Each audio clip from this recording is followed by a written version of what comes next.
In this tutorial, I will be showing you how to edit your main workspace and also how to add further workspaces. When you first log into the app, it automatically opens My Workspace. There is also a default homepage, which is covered in a separate video. So to edit your workspace, you have to navigate to the Work Hub and then select Spaces from the left-hand side. Find the workspace you need to edit, and then click Edit Dashboard. So from here you can add a heading, so we can change the box color and the text format. You can add a text box,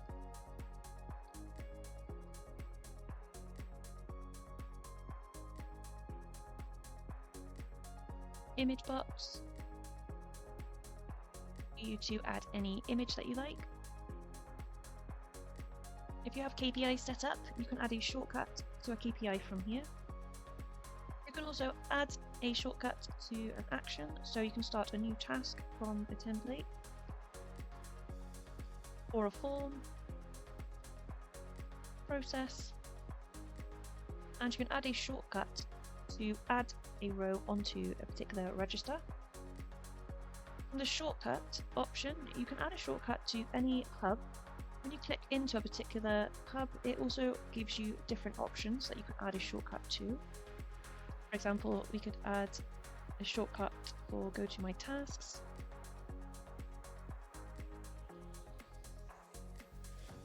If you want to have a group of shortcuts, you can create a shortcut bar and add the relevant shortcuts that you like.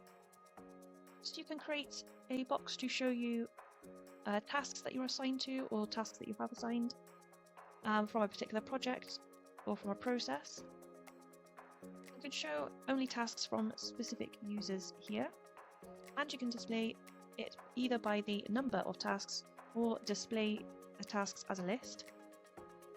Next, we've got a process table. So choose your process and choose to view the information. You can either group entries by status, by the current step, or a button for one step.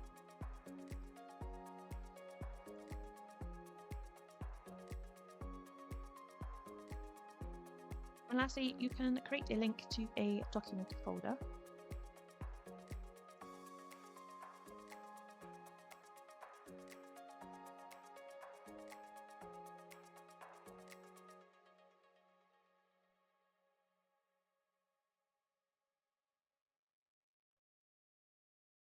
Once you're happy, click Save.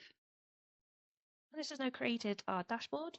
So from here, we are able to view our tasks. We've got our NCR process entries table, text box, image, we've got shortcuts to my tasks.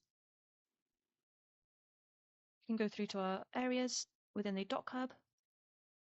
Now that you have your workspace set up, let's now look at how we create a new workspace.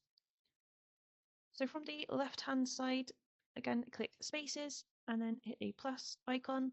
Give your workspace a title, so you might find it useful to have a separate workspace for each different department within your business, or perhaps you might create a workspace for your internal auditors. So if we give our workspace a title, and asks if we want the access to be set to private or public.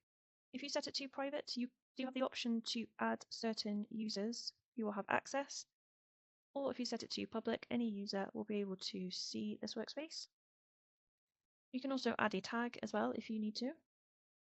So if we click Done, and we can click into it. And again, using the same process as before, we can edit the dashboard.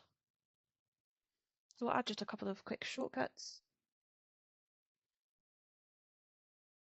You need to delete a workspace, you simply click the settings, and this now gives you the option.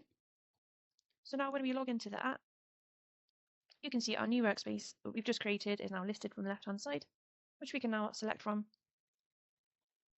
giving us quick access to what we need.